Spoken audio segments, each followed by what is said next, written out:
Hello guys, kumusta po kayo? Nagluto po ako ngayon ng Pinoy style caldereta. Ito po ay very simple dahil Chinese po ang aking pakakainin nito. Pakikita ko po sa bidyong ito kung paano po ang aking pagkakagawa nito. Siyempre bago ko po i-edit ang video na ito, alam ko na po ang resulta. Sa totoo lang po nagustuhan po ito ng mga amo ko. Nice. Let's start to cook, mga ma'am and sir.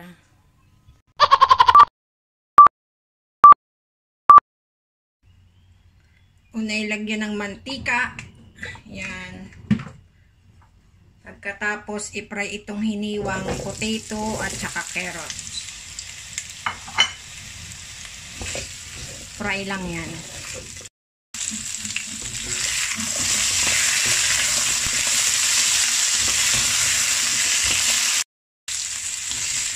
Yan, ito'y ayos na.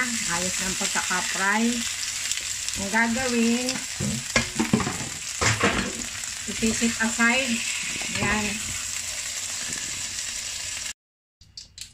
Ayan, aray, okay na. Naka-isit aside na. Yan, din sa pinagprituhan ng potato and carrots. Dadagdagan ko lang ng kaunting cooking oil. And then, igigisa itong sibuyas. Haluin lang syempre.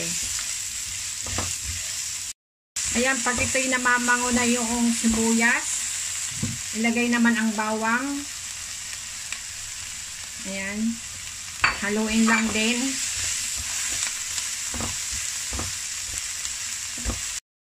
At kapag namamango na, ilagay na itong marinated beef.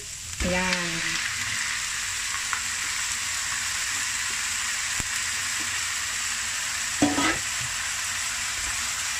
Haluin lang, siyempre, yung parang piniprito.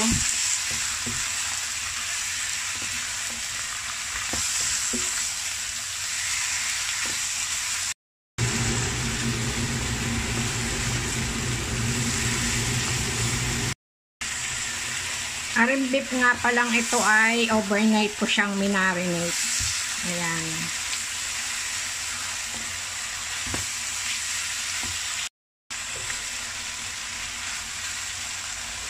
Akin tatakay pang sandali.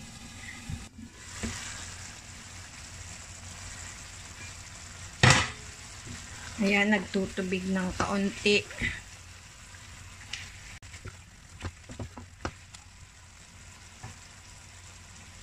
Lalagyan ko ng tubig na malinis. Yan, syempre. And then, ayan, may sabaw na. Ngayon, tatakpan ko. Dapat malakas ang apoy. At kapag kumulo, hinaan ang apoy hanggang sa lumambot ang beef. Ayan, kulong-kulo na. Buksan ko, tapos haluin ko. Dinamihan ko nga pala ang tubig guys. Dahil matagal itong maluto. Dahil beef ito. Hindi naman ito pork. So, mas malambot, mas masarap. So, ayan, tatakpan ko ulit. Medyo hihinaan ko lang yung apoy. Yan, buksan ko na. Kunti na lang yung sabaw niya. Binawas ko din yung iba.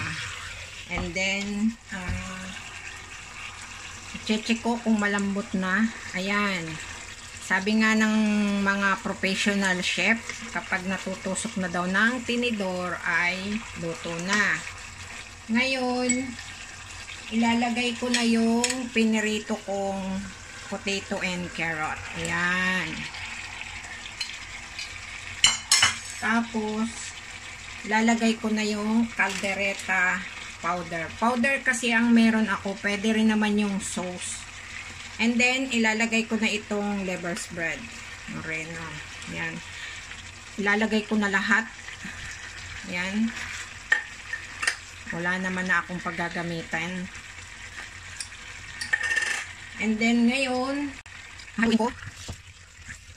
Yan, halo lang. Yan, haluin ko lang. Tapos, ilalagay ko yung binawas kong sabaw kanina, pagpapakulo. para nga may pangsabaw ako dun sa paglalagay ko ng ingredients at saka para maluto yung potato and carrots. Nilagyan ko nga pala po ito ng sili. Kung kayo po ay maglalagay, depende na lang po sa inyo kung gusto nyo. Ngayon, tatakpan ko ulit. Tayin kong kumulo, tapos hihinaan ko hanggang sa maluto yung potato and carrot. Yan. Alisin ko itong takip. And then, tingnan natin, haluin. And then, i-check ko kung luto na yung potato. Same. Tusukin lang natin tinidor. Ayan. Natutusok na, meaning luto na. And then, tingnan ko din yung carrot. Yan. Okay. Pangit naman yung sobrang luto. So, ayan, luto na. Tikman ko nga siya. Yeah, okay naman ang lasa.